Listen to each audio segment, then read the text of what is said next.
উঠের কথা বুঝিবে না বুঝেন, হে উঠ রে, মোহাম্মদকে পিছনে নিলে বসবি না? না না, বসবো না, জীবন চলে যাবে, তোমার চাবুকের আগালে আমার শরীর নষ্ট হয়ে যাবে, তবু আমার আখিরি নবী রহমাতুল লিল আলামিনকে আমি কোনোদিন তোর পিছনে বসে নেব না।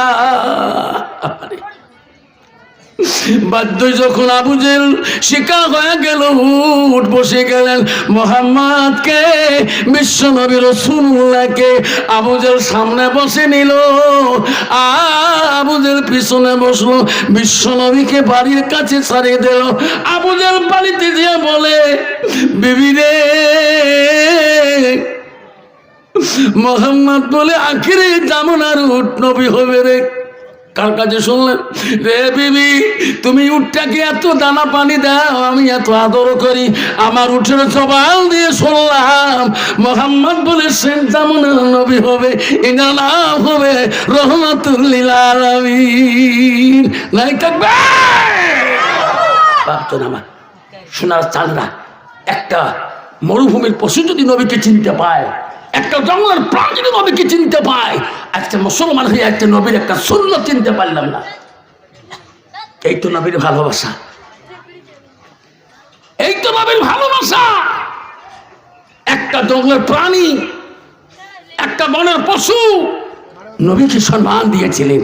আজকে আমি মুসলমান হয়ে নবীর 10টা দায়নি সুন্নতের ভিতরে 5টাই ভালোবাসা দেখাইতে পারি না। না তরিকে তুলে রাখলাম, না দাড়ি রাখিয়ে মোচ কাটলাম, না অপ্রয়োজনীয় রোম শরীরে কাকের তালি চুল কাটাটা নবীদের জন্য দায়নি সুন্নত। নবীর ভালোবাসা কাকের তালি চুল বর্তমান 1.5 হাত করি, যখন ঠেঙ্গাবে ঠিক, হাতে পায়ে নখ কাটা দায়নি সুন্নত। বর্তমান যুগে দেখবেন তোমাদের ছেলে, তোমাদের মেয়ে, এই যে বর্তমান বাবারে তুবড়ি বোঝায় আমবাজার বেরিয়েছে নাকি?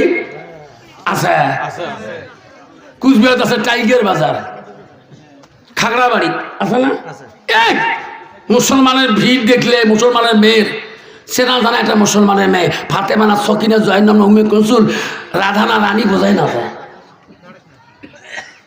কি চুলের কাটনি আর হাতের রক, একে কত যে লিপস্টিক লাগাচ্ছে, মনে করো যা বোঝায় গোটাই বোঝায় ইন্দিরা গান্ধী আসিল। যেরকম ঠিক যাবে ঠিক কেন বাবা আমার অসোনা মা বোনেরা, আল্লাহ নবী কি বললেন? মা, ও মা, তুমি কি জান্নাত যেতে চাও না?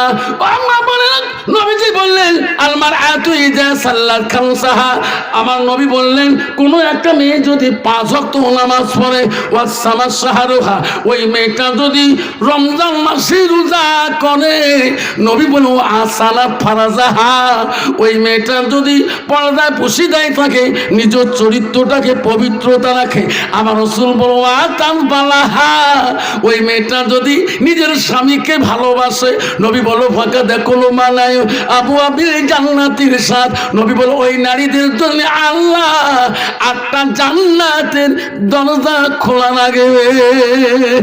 সুবহানাল্লাহ। কন্ত বাবা, বর্তমান যুগের নারী না নামাজ বেশি আছে, না রমজান মাসে রোজা বেশি করে, না পর্দায় বেশি থাকে, না স্বামীর খেজুর বেশি করে, সবগুলিতে 0-0 আছে। যখন ঠিক না ঠিক, স্বামীর খেজুর তো 3টে 0 মারে, কয়টা 0? যাবে যাবে গল্প করে বউ, কপাল বউ, জীবনে 1 টাকা ঢোকে নেই বউ, আল্লাহ দিলে দুবড়ি আসছি, কয়ে আসিস না কোয়া হায়, অন্য টাকা মোট ঢুকবে, মোর স্বামী কোয়া হায়, ওই নামে অন্য দেয় না, মোর নামে অন্য দেয়। যখন ঠিক না ঠিক, পশ্চিমবঙ্গে দিবেন হচ্ছে মা লক্ষ্মীর ভান্ডার, একটা করে মুসলমানের মেহেদা হুজুর লক্ষ্মীর ভান্ডার মমতা দেয়। আসামাদ মামা দেবেন হচ্ছে অরুণোদয়, আর মেয়েগুলো যেমন পাওয়ার গল্প করে বউ, আল্লাহ টেনশন নাই তো, কাল স্বামীকে আসিস না, কিসের স্বামী কয় মুই এখন টাকা ঢুকি দেয়, মোর মতো মুই চলো, ঠিক না ঠিক? অনেক পাওয়ার আল্লাহ রসুল বলছে ও হাসানা ফরজাহা, ও মা, নামাজ পড়া যেমন পর্দা করে আল্লাহ ফরজ করে দিয়েছে, তোমাদের পর্দা কটা আল্লাহ ফরজ করছে।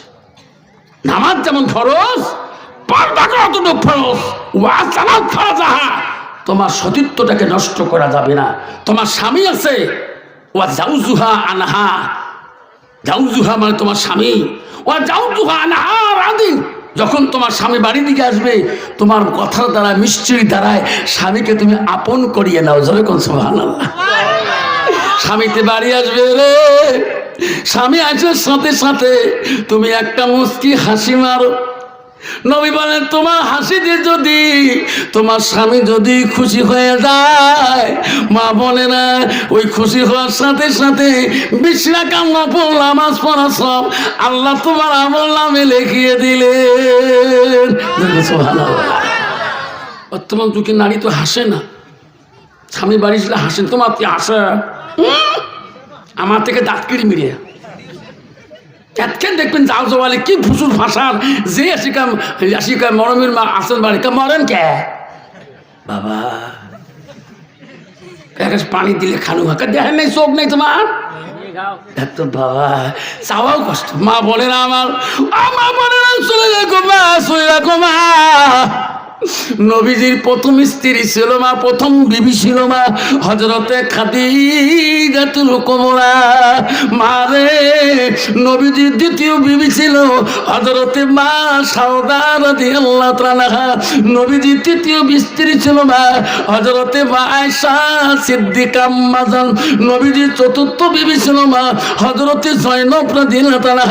নবীজির 5 নম্বর বিবি ছিল মা হযরতে হাফসা রাদিয়াল্লাহু তাআলা। নবীজির 6 নম্বর বিবি ছিল মা হযরত উম্মে সালমা। নবীজির 7 নম্বর বিবি ছিল মা হযরত উম্মে হাবিবা। নবীজির 8 নম্বর বিবি ছিল মা হযরত মাইমুনা। নবীজির 9 নম্বর বিবি ছিল মা হযরত সুফিয়া। নবীজির 10 নম্বর বিবি ছিল মা হযরত রায়হানা। নবীজির 11 নম্বর বিবি ছিল মা হযরত মারিয়া। মারে নবীজির জীবনে 1 থেকে 11 জন বিবি চলে গেছে, কোন বিবির কথা দাঁড়ায় আমার সোনার নবীজি কোনদিন কষ্ট পায় নাই। সুবহানাল্লাহ। আস্তে করে সুবহানাল্লাহ, জোরে করে সুবহানাল্লাহ। বর্তমান যুগে আমাদের একটা বিবির দ্বারা আমরা কষ্ট পাইনি না ভাই। কত বিবি গেছে স্বামী গায়ে গায়ে ঢিকে, কত ঢিকি দাঁত ভাঙি ফেলায়, তোমার তো নাই এমন ঢিকে ঢিকি যে আমরা দাঁত ফাটি দেওয়া শেষ। স্বামীও তো কবার না পাইছে যে মুখ ঢিকি দাঁত ভাঙছে, কবে কোনদিন কবে? মা বলেন আমার নবীজির 2 নম্বর স্ত্রীর কথা বলে হযরতে মা সাউদা। সাউদা কেমন নারী ছিল মা? খাদিজার বয়ান শুনছেন, আয়েশার বয়ান শুনছেন, আজকে সাউদার বয়ানটা শুনি নাও। মানে সাউদা ছিল মোটা, শক্তি বেশি ছিল, হাত পা গুলো শক্তি বেশি ছিল, বসলে কষ্ট উঠতে হয়, আর একটু জোরে ফোর্সে চলতেও পারে না, কষ্ট হয়। নবীজি বলে সাউদা রে সাউদা, তুমি এত কষ্ট করিও না, তোমার কাজগুলো আমি নিজে করে দেই। সাউদা বলছো ওগো নবী, আমি সাউদা যতদিন বেঁচে থাকবো আমার হাতের কাম তোমাকে আমি করতে দেব না। সুবহানাল্লাহ। আর বর্তমান যুগের নারী যদি সামান্য একটু জ্বরের ভাব ধরছে, স্বামী গেলে মিশিং কাছে, আরে কি হলে দেখেন না দেখেন, আরে ভাত খাইছে থালি ধুবে পার না, চোখে দেখবো থালি মুখ ধুবে কর, ঠিক না ঠিক? মা বলে নবী স্ত্রী মা সাউদা বলছে নবী গো, আমার জীবনটা যদি চলেও যায়, আমি সাউদা বেঁচে থাকা অবস্থায় আমার হাতের কাম আমি তোমাকে করিতে দেব না। নবীজি বাড়ি গেলে সাউদা উজুর পানিটা আনিয়ে দিত। নবীজি বাড়ি গেলে মুখের ঘামগুলা মুছি নবীজি দিত। আরে বর্তমান যুগের নারী স্বামী যদি টোটো মারি, রিক্সা মারি, ভ্যান মারি, কাম করি, বাড়ি এসে কোনদিন কয় বাবুর বাপ বসে তো মুখ কেন মুছে দেন, মুছে দিবে, মুসা মারাছিস পালে তুই মুছে দে, ঠিক না বিঠি? মা বোনেরা, আল্লাহ রাসূল বলছে হাদিসটা শোনো, ওয়া তাল বালাহা, যখন তোমার স্বামী তোমার বাড়ি থেকে আসবে তোমার স্বামীর দিকে তাকাইয়া একটা মুচকি হাসি দিবা, তোমার স্বামী যদি তোমরা উপরে রাজি খুশি হয়ে যায়, রসুল বলল দাখালাতিল জান্নাত, সেই মেয়েটা হবে সর্বপ্রথম জান্নাতি। যতক্ষণ সুবহানাল্লাহ। মা বলেন আম্মারা, ও মা, পৃথিবীর সব অলিদের অলি ছিল মা, সব আউলিয়াদের আউলিয়া ছিল মা। ও মা, তার বাবার নাম ছিল আবু সালে জঙ্গি মুসা রহমাতুল্লাহ। তার বেটা হলো পৃথিবীর সব অলিদের অলি, সব আউলিয়াদের আউলিয়া, সব পীরদের পীর। তাকে নাম বলা হয় গৌসুল আজম আব্দুল কাদের জিলানী রহমাতুল্লাহ। মা, পৃথিবীর কত অলি আসিয়েছে মা। ও মা রে, হযরতে বাকি বিল্লাহ নামে একজন আল্লাহর ওলি ছিল গো। হযরতে বাকি বিল্লাহর হাজার হাজার ভক্ত বিন্দু ছিল, হাজার হাজার মুরিদান তার ছিল গো। একদিন বাকি বিল্লাহর ভক্ত বিন্দু বলছে, হুজুর তোমার কাছে বাইক পড়ি, মুখ বহু জিনিস থেকে আমরা বাতিল হলাম, হারাম ছিলাম, হালালকে বাসি খাইলাম। হুজুর আপনার কাছে বহুত কিছু আমরা আমল করলাম, আপনি যেদিন মারা যাবেন হুজুর, আপনার জানাজার কাহিনী দিবে।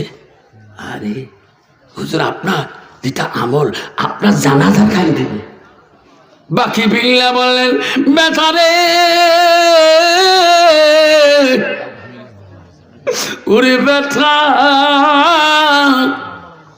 আমি যেদিন মারা যাব, আমার জানাজার ওই ইমাম ওই আলেম দিবে যার জীবনে এক ওয়াক্ত তাহাজ্জুদ কায়দা হয় না। আরে বাপরে বাপ, বর্তমান যুগে নামাজি তাহাজ্জুদ আছে, জোহর পরে তা আসর নেই, আসর পরে তা মাগরিব নেই, এরকম ঠিক না বেঠা? আর শুক্রবারই নামাজি। কোন নামাজি?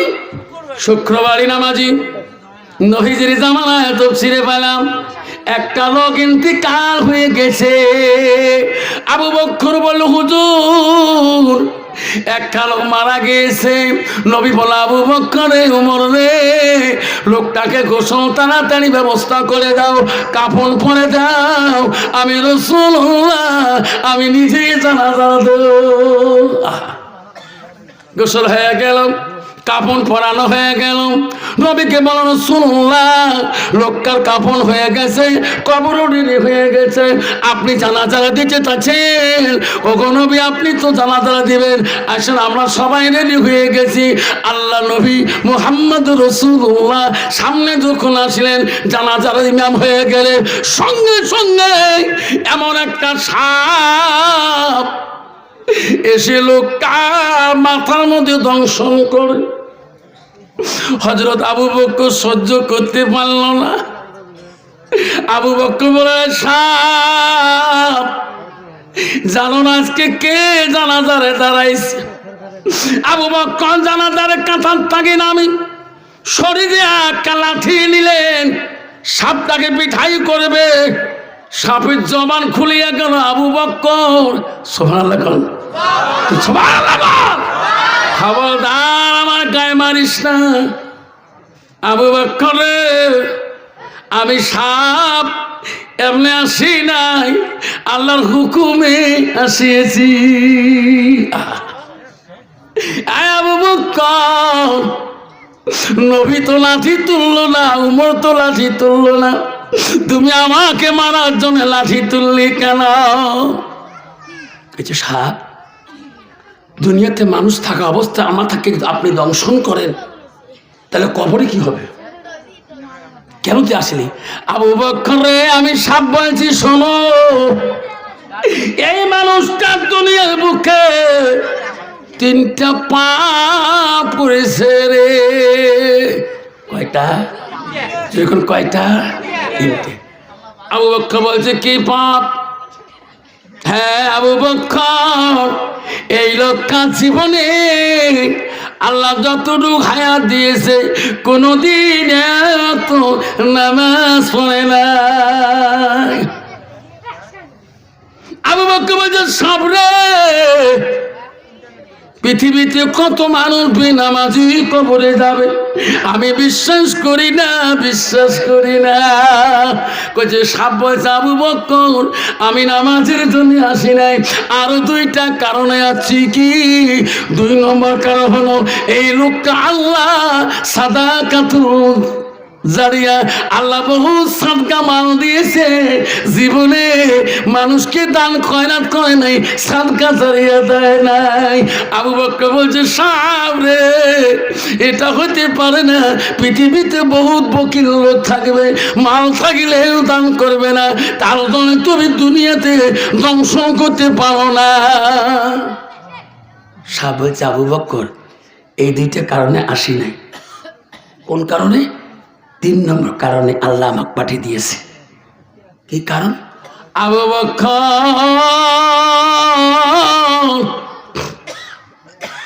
এই মানুষটা দুনিয়াতে আলেমের কথা শোনে নাই, আলেম কি ইজ্জত দেয় নাই, সম্মান দেয় নাই। আল্লাহ নবী বলো নাই সামিল্লা মাল্লামি গামসাগিরানা ওয়ালামি কবির কাবীরানা।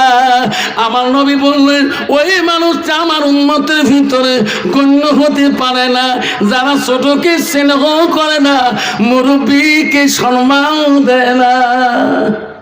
কন্ত বাবা, বর্তমান সমাজের মুরব্বীদের সম্মান আছে? জোরে কোন আছে? নাই। আলেমের সম্মান আছে? নাই। খবরদার। আবু বকর বলছে কেন আছিস? বলছে আবু বকর, দুনিয়ার বুকে মানুষটা আলেমের সাথে বেঈমানি করেছিল, বাদে আল্লাহ আমাকে পাঠিয়ে দিয়েছে, সাপ যা দুনিয়াতে নবীর সামনে তার বেইজ্জতি করো। শোনার চালারা আমার বন্ধুরে, খবরদার খবরদার বাবারা, আলেমের সাথে কোনোদিন বেইজ্জতি করবেন না। হযরতে বাকি বিল্লাহ দুনিয়া থেকে চলে যাওয়ার আগে বললেন, যার জীবনে 1 ওয়াক্ত তাহাজ্জুদ কাজা হয় নাই, আমি আমার জানাজার সেই আলেম দেবে গো। হযরতে বাকি বিল্লাহ দুনিয়া থেকে পর্দা নিয়ে চলে গেলেন। হাজার হাজার ভক্তবৃন্দ, যেমন আমার জয়পুরে হুজুর কালকে চলে গেছে, সারা বাংলার মানুষ কাঁদতেছে, মোবাইলে মেসেজ পেয়ে সবাই কাঁদতেছে। জয়পুরে হুজুর কালকে চলে গেছে গো, সারা বাংলার মানুষ চোখের পানি পড়ে।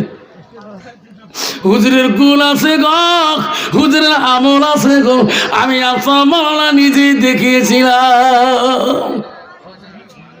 গত বছর আমি দেখলাম বালাভূতের খানকায়, আমি হুজুরের সাথে মোলাকাত করে গল্প করলাম। আজকে আর পাশে পাগুড়ে বালাভূতে আর দেখা হইল না। আমি দেখা পাইলাম ভেটা করে খানকাতে, হুজুরের সাথে মোলাকাত করলাম। হুজুর বলো হুজুর কেমন আছেন? এই হুজুর আমাকে বলে গেছে রে, এনার শ্বশুর আনোয়ার হোসেন সিদ্দিকী বলে গেছে, ও জামাই আফসার মাওলানা যদি কোনোদিন আসামে দেখা পান কোনোদিন নাম বলবেন না, আফসার মাওলানা আমার সাথে ওয়াজ করেছিল। এখন দেখলে হুজুর কেমন আছে? আজকে খবর পেলাম সকালবেলা, রাতে খবর পাচ্ছি, আজকে ক্লিয়ার খবর নিলাম হুজুর মারা গেছে। বাকি বিলে দুনিয়া থেকে বড় অলি মারা গেছে, হাজার হাজার ভক্তবিন্দু চোখের পানি ফেলে ফেলে বাকি বিলে জানাজারে শরীক হতে না আসলেন। আসি তার ভক্তবিন্দুরা বললেন, ভাই তোরা তো সবাই হুজুরের ভক্তগণ, হুজুর মরণের আগে ওসিয়ত করে গেছে, আমার জানাজার কি দিবে? হুজুর বলে গেছে যে আলেমের, যে ইমামের জীবনে 1 ওয়াক্ত তাহাজ্জুদ কায়দা হয় নাই, সেই ইমাম আমার জানাজার দিবে। ভক্তবিন্দু বলল, ভাই একজন আলেম আসেন যার জীবনে তাহাজ্জুদ কায়দা হয় নাই, কেউ সাহস পায় না, কেউ সাহস পায় না রে। বাকি বিল্লাহ জানাজার ইমাম হওয়া, সব ভক্তবিন্দু তাকার কান্দে, ওগো হুজুর এমন ওসিয়ত করে গেলেন গো হুজুর, আজকে হাজার হাজার মানুষের মধ্যে, আলেমের মধ্যে তোমার জানাজা দিতে ভয় পায়। বাবা হক্কানি আলেম জৈনপুরি হুজুর হক্কানি আলেম গো, ইনি হক্কানি আলেম মানুষ। না আমল আমি দেখছিলাম কি আমল করে গো গভীর রাতে, যে হুজুর সোহবত আলী মৌলানা সাহেব আল্লাহ এরকম অলি হজরতে বাকি বিলে জানাজার ইমাম কেউ হতে চায় না, ভয়ে কেউ যেতে চায় না। কেউ বলতেছে আমার পাদক তো গ্যারান্টি নাই, তাহাতে তো গ্যারান্টি দিতে পারবো না। কেউ যায় না, কেউ যায় না, সবাই জানাজার কাছারে রয়ে রলেন, কেউ যায় না। বাকি বিল্লার সামনে রয়ে রলেন, বাকি বিল্লার ভক্তরা কান্দে, আল্লাহ আমার হুজুর দুনিয়াতে এমন ওসিয়ত করলো, আল্লাহ এই দুনিয়ার মানুষ তার ওসিয়ত পূরণ করতে পারে না। এমন সময় ভক্তবিন্দু দেখতেছিলে একটা মানুষ দেখা যায় ঘোড়ার পৃষ্ঠে চড়িয়ে এত দ্রুত বেগে ধুলায় অধিকার হয়ে ঘোড়া চাবুক নিয়ে ওই বাকি বিল্লাল লাশের সামনে আসি ঘোড়াটা খাড়া করিয়ে দাঁড়িয়ে বললো, তোমার সবাই দাঁড়ে যাও, লোকটা চেনা যায় না, মুখের মধ্যে খেলাপ লাগা, দাঁড়ে যাও দাঁড়ে যাও, আমি হুজুর বাকি বিল্লাল জানাজাটা দিয়ে দেব। যেরকম সুবহানাল্লাহ, যেরকম সুবহানাল্লাহ। সবাই দাঁড়িয়ে গেল, বাকি বিলে জানাজা শুরু হয়ে গেল। এক তকবীর ছিলেন, দ্বিতীয় তকবীর গেলেন, তৃতীয় তকবীর গেলেন, চতুর্থীতে সালাম ফিরিয়া লোকটা দৌড়ি যায় ঘোড়ার পৃষ্ঠের মধ্যে চলবে। বাকি বিল্লাল ভক্ত বেলু দেখ ওই অর্থযুক্ত লোকটার ঘোড়ার লাগামটা টেনে ধরে বলল, হুজুর কোথায় তোমার বাড়ি? আমরা চিনলাম না, মুখের পর্দা খিলাফটা সরে দাও। হুজুর আমার উস্তাদের জানাজা দিলেন গো, তোমার পরিচয় না দিলে হুজুর তোমার ঘোড়া লাগাম আমরা ছাড়ি দেব না। যেরকম সুবহানাল্লাহ, যেরকম সুবহানাল্লাহ। ঘোড়া লাগাম ছাড়ি দেয় না, ভক্তবিন্দু ঘোড়া লাগাম ছাড়ে না রে। ওই ঘোড়াওয়ালা বলে, এই পেটাল ঘোড়া লাগাম ছাড়ি দাও। আমি এমন ওসিয়ত করে গেলাম, আমার জানাজার ইমাম নাই রে বেটা। আল্লাহ বলো বাকি বিল্লাল যা যা তোর জানাজা তুমি দিয়ে সরে। এই কথা বলার সাথে সাথে ঘোড়ার লাগামটা টানিয়ে নিয়ে ঘোড়ার পৃষ্ঠে চড়ে দৌড় মারলেন। কিছুক্ষণ পরে দেখে ঘোড়াটা ওই ধুয়া পাতার মধ্যে না হয়ে গেল। পৃথিবীর একজন ওলি ছিল গো, নিজের জানাজা নিজে দিয়েছে হযরতে বাকি বিল্লাহ রহমাতুল্লাহ। আব্বাজান আমার শোনার চানারা, আমরা কেমন মুসলমান, আজকে নামাজের মধ্যে কেন মসজিদে যাই না? আল্লাহ নবীর কাছে আব্দুল্লাহ ইবনে মাসউদ প্রশ্ন করলো, ক্বালান নবী সাল্লাল্লাহু আলাইহি সাল্লাম আইয়ামাই হাব্বু ইলাল্লাহু তাআলা, নবী গো আল্লাহর কাছে ভালো বস্তু আমলটা কি? নবী বলো কালাস সালাতু আলা ওয়াক্তিহা, সময় মতে ওয়াক্ত মতে নামাজ পড়াটা আল্লাহর কাছে সবচাইতে বড় আমল। আব্বাজান আমার শোনা চান যুবক রে, ও সোনারা, তুমি কলেজ যেতে পারো, তুমি হাই স্কুল পড়তে পারো, তুমি এলপি স্কুল পড়তে পারো, তুমি এমএ পড়তে পারো, বিএ পড়তে পারো, বাবা তুমি নামাজটা পড়ে নেবা। কারণ মরণ কখন হবে, আজাল কখন আসবে কেউ বুঝতে পারে না। যেরকম ঠিক না ভিটি, সাদা কাপড় পেন্দাইবে তোমার এই কালামচি পাড়াতে কত লোকের সাদা কাপড় পেঁধে এই কবরস্থানে রাখি দিছে, রাখে নাই? সাদা কাপড় পেন্দাইবে কবরে, মুর্দার কাপড় পরাইবে, কবরতে করিবে রে দাপন,